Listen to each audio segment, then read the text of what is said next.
अनिल पोसतकर जी को समझ लेते हैं, लंबे समय से चुनाव को करीब से वो देखते रहे हैं।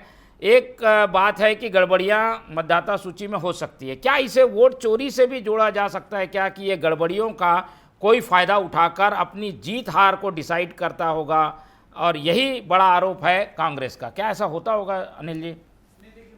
जी, इसमें आप एक बात बहुत ध्यान से देखेंगे तो जीत का अंतर को आप देखेंगे तो उतने वोट का तो फर्क कोई किसी सूरत में भी नहीं ला सकता।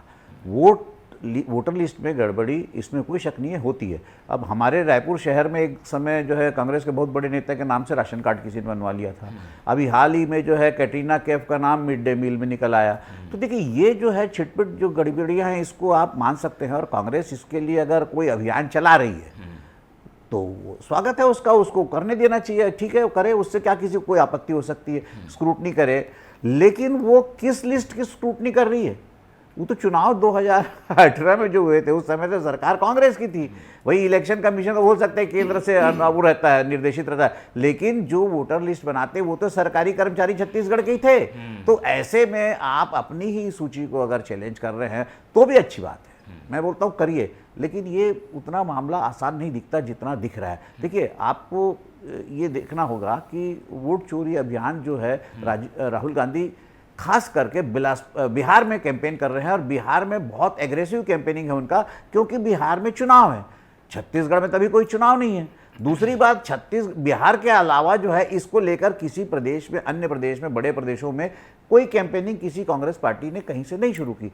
यहां से शुरू होने का एकमात्र कारण ये भी है कि दीपक बैज पर लगातार जो है कांग्रेस के अंदर से ही हमले हो रहे हैं। अभी हाल ही में देखिए, रविंद्र चौबे ने कह दिया कि 28 का चुनाव हम भूपेश बघेल के नेतृत्व में लड़ेंगे। उसके पहले भूपेश बघेल ने जो है कांग्रेस की पार्लियामेंट्री अफेयर कमेटी की बैठक में जो है साफ साफ कह दिया कि जो चरणदास मैन जो लीडर ऑफ अपोजिशन है वो ठीक से सरकार को नहीं घेर रहे। तो इनका आपस का झगड़ा है, उससे भी उबरने के लिए दीपक बैज के पास एकमात्र ये उपाय, क्योंकि दीपक बैज का परफॉर्मेंस के नाम से जो है सरकार तो गई, उनके नेतृत्व में तो लड़ा गया था, ठीक है, चेहरा जरूर भूपेश था, अध्यक्ष तो वही थे, फिर खुद भी वो चुनाव हार गए। तो इसलिए दीपक बैज के पास अपने आप को प्रूफ करने के साथ साथ हाईकमान जो उन पर विश्वास जताता है उसको और मजबूत करने के लिए ये एक शायद ट्रम्प कार्ड हो सकता है, और इसलिए उन्होंने ये इसको खेला है, और इसमें किसी को कोई आपत्ति नहीं होना चाहिए। इसमें कुछ निकलेगा भी, ऐसी चीजें आएगी, खुलासा होगा क्या? आप ये बताइए कितनी सीटें का फर्क है?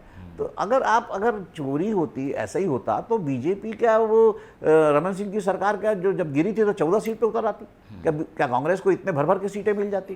तो 1-2 सीट, 2 सीट, 3 सीट का अगर मान लो, फिर आपने तो देखा ही है रमेश बैस का और विद्याचरण जी का चुनाव, उसमें रिवेल्युएशन नहीं हुआ था, लेकिन बाद में जब फैसला आया तब तक तो मामला खत्म हो चुका था। तो ऐसा नहीं है कि, लेकिन हाँ, इसमें कोई शक नहीं है कि वोटर लिस्ट शुद्ध होनी चाहिए, उसका शुद्धिकरण होना चाहिए, लेकिन ये मामला उस मामले से अलग है। यहाँ पर कांग्रेस की आपस की लड़ाई भी साफ साफ दिखती है। ठीक है अनिल जी, कई चुनाव आप देख चुके हैं, कम अंतरों से कई बार हार जीत होती है, लेकिन ये तर्क जो कांग्रेस दे रही है कि कम अंतर से 35 सीटों में हार जीत हुई है, वो हो सकता है कि ऐसी गड़बड़ियों से जीती होगी। देखिए, ऐसा कुछ अगर ऐसा संभव होता तो रायपुर में ही विद्याचरण शुक्ला जी जो है वो रमेश बैस से 900 कुछ वोटों से जीते थे, तो उसी में फ़र्क हो जाता। ये सब संभव नहीं है। दूसरी बात, मैं कहता हूं कि अगर मैंने 65 लाख वोट काट दिए तो जो 65 लाख वोट काट दिए वो जरूरी थोड़ी ना कि किसी एक पार्टी को गिरेगा। एक परिवार से जो है पूरा परिवार एक साथ वोट नहीं डालता, बाप किसी को डालता है, बेटा किसी को डालता है। तो आप कैसे सोच सकते हैं कि पूरे के पूरे 65 लाख किसी एक पार्टी के वोट कट गए? देखिए, वोटर लिस्ट तो प्योर होनी चाहिए, इसमें किसी कोई शक नहीं। वोटर लिस्ट पे कोई डाउट नहीं होना चाहिए, ये भी बिल्कुल सही है। लेकिन उसके लिए ये कहना कि अगर वोटर लिस्ट में गड़बड़ी है तो उससे वोट चोरी होता है, तो ये तो संभव नहीं है। हाँ, वोटर लिस्ट में गड़बड़ी है तो 2-4 vote, 5 vote, 10 vote, 100 vote, 1000 vote से कोई बहुत फर्क नहीं पड़ता लोकसभा के चुनाव में या विधानसभा। और दूसरी बात, अगर कर्नाटक में, आप कर्नाटक के उदाहरण दे रहे हैं महादेवपुरा का, तो वहां अगर 1,52,000 वोट पड़े, जो भी हुआ, तो सरकार तो आपकी कांग्रेस की बनी वहां। फिर वहां कांग्रेस की इस बात पर जो आपत्ति जिस मंत्री ने की, उससे इस्तीफा क्यों ले लिया? अगर उसने कहा कि भाई हमारी सरकार थी तो वोटर लिस्ट हमारी थी, तो उससे इस्तीफा क्यों लिया गया? फिर अगर वो सही था तो, अगर वो गलत था तो फिर या तो सही था तो उससे इस्तीफा नहीं लेना चाहिए था।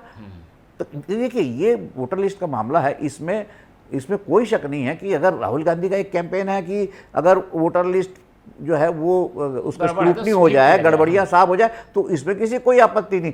लेकिन वोटर लिस्ट से वोट चोरी होती है ये बोल के आप अपने इशू को डाइवर्ट कर रहे हैं। और छत्तीसगढ़ में जो जो आप बात कर रहे हैं, आप बताइए 54 सीट में जो फर्क है वो इतना सीट कहाँ आएगा। लेकिन सबसे बड़ी बात यह है कि ये जो छत्तीसगढ़ में जो मामला उठा है ये कांग्रेस का अंदरूनी कलह का मामला है, जिससे उभरने के लिए दीपक बैज ने ध्यान ये डाइवर्ट मास्टर करने काज के लिए